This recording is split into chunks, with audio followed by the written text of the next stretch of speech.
mana ya kameranya ya? Mana ya? Mana ya? Cacai dulu. Ayo. Nah, akhirnya ketemu juga nih kameranya. Yuk teman-teman, kita mulai. Selamat menyaksikan. Emangnya kita mau ngapain sih di sini? Kita kan mau melakukan penelitian mengenai tempat tercemar di sekitar Jakarta. Kamu ingat kan tugasnya? Ingat dong. Tapi kalau ini tugas berarti kita perkenalan diri dulu. Pose with the fans.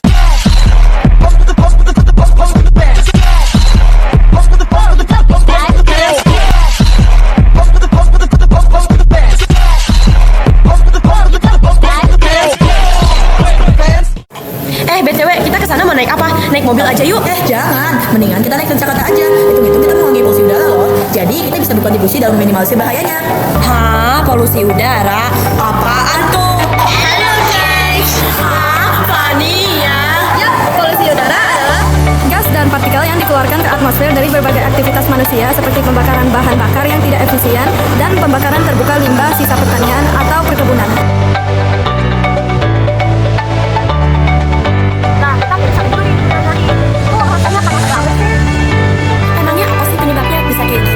Jadi kan masih ada banyak transportasi yang menggunakan mesin manual. Nah, mesin manual dapat menghasilkan chemical-chemical seperti karbon dioksida, karbon monoksida, dan bensin.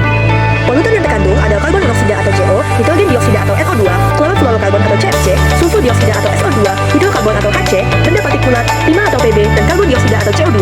Itu semua juga bisa terjadi karena kelakuan manusia untuk kepentingan sehari-hari, seperti asap pabrik, transportasi pribadi, perkembangan dan pengalian, merokok, dan pembakar sampah. Nah, jadi ini adalah salah satu penyebab dari adanya pencemaran udara di Bundaran HI. Hal tersebut dapat terjadi karena gas beracun yang dikeluarkan dari hal tersebut.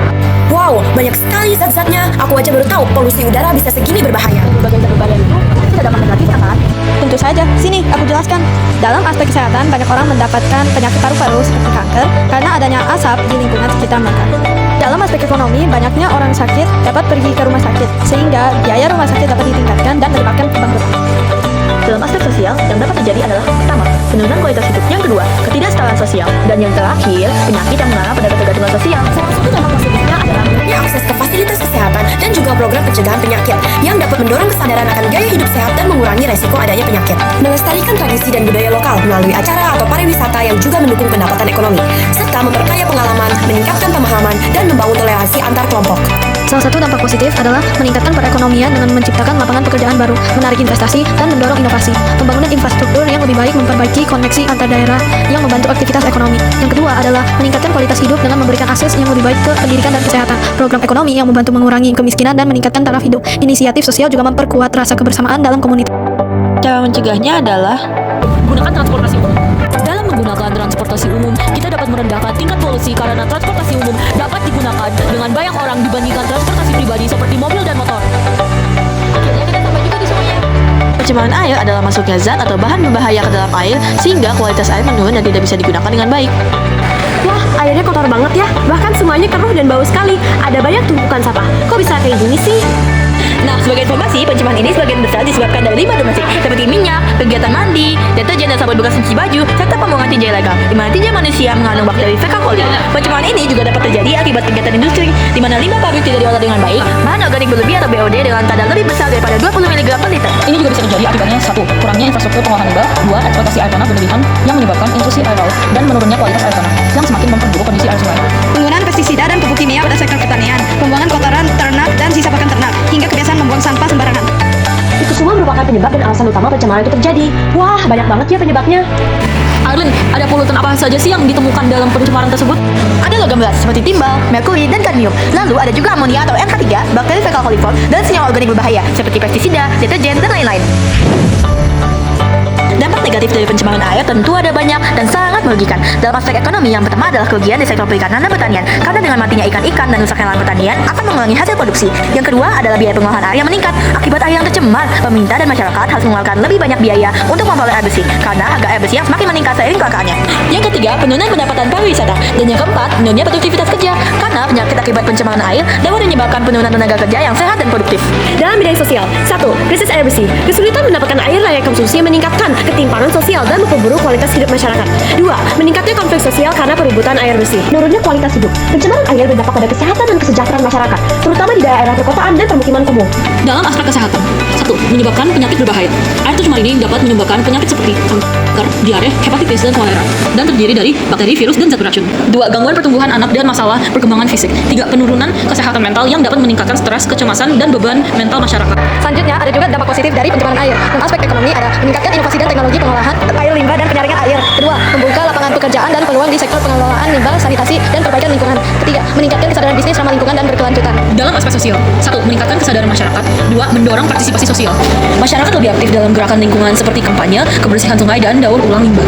Dalam aspek kesehatan, yang pertama, perkembangan penelitian di bidang kesehatan, mendorong penelitian terkait penyakit, pengembangan obat atau metode pencegahannya. 2. Peningkatan infrastruktur sanitasi, mendorong pembangunan sistem pengolahan air bersih yang lebih baik untuk mencegah dampak kesehatan yang lebih buruk. Stop. Kamu mau ngapain? Mau buang sampah lah, apalagi?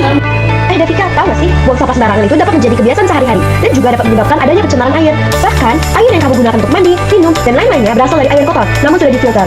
Oh, begitu. Apakah kamu bisa menjelaskan lebih lanjut tentang cara mencegahnya? Tentu. Cara mencegah terjadinya pencemaran air adalah sebagai berikut. Perlu diadakannya pencegahan terhadap pencemaran di sumber perairan dengan kegiatan kerja bakti. Kita dapat rutin melakukan upaya pembersihan sumber air dan mengajak orang lain agar peduli dengan lingkungan. Atau menanam pohon di setiap lahan yang tersedia untuk mencegah sekaligus mengatasi pencemaran air. Kita juga bisa mengadakan sosialisasi tentang pentingnya menjaga kualitas air sungai. Cara mengatasi pencemaran air adalah melakukan pengolahan limbah dengan benar, mengganti bahan-bahan yang menggunakan zat kimia berbahaya dengan alternatif bahan-bahan yang lebih ramah lingkungan, serta kurangi kebiasaan membuang sampah sembarangan dengan 3R, yaitu reduce, reuse, dan recycle. Apa sih aksi nyata yang kita bisa lakukan sebagai generasi muda dan pelajar pada masa ini? Ini percaya, satu langkah kecil bisa membawa perubahan besar. Betul banget. Berdasarkan penjelasan tadi, kita bisa mengolah bahan bekas menjadi barang baru seperti ini. Nah, gimana teman-teman? Udah tahu kan tentang pencemaran udara dan air? Ya, Dengan merawat lingkungan sekitar, kita sendiri dapat merasa nyaman dan dapat menjalani kehidupan sehari-hari. we should start making small changes in our daily habits. We have to save millions of gallons of water to stop burning our trash. We must recycle, reduce, and reuse them for our daily needs. Think green to breathe clean. We shouldn't pollute the air because that's the same air we breathe in every day. And also, air is a must for life. Without water, there's no life. We should think of our daily lives more, and we have to take care of the water so that we can continue to live. We should realize that our future depends on our action. We must join hands to prevent water pollution by reduce, reuse, recycle, and spreading awareness to protect our rivers, lakes, and oceans. Because clean water means a clear future. We should start to take actions to reduce air pollution by adopting eco-friendly habits. Because the air we have to protect today shapes the world we breathe As the tomorrow. most intelligent beings on the planet, we should work on to reduce air pollution. We must take action in the air we breathe in to ensure a cleaner and brighter future. We should take care of our water resources. This includes cleaning them, reducing waste, and making community efforts. We must safeguard our water resources for future generations to come. Nelayan pagi mencari ikan, siang hari mendapat ikan tuna. Terima kasih sudah mendengarkan. Semoga bermanfaat bagi kita semua.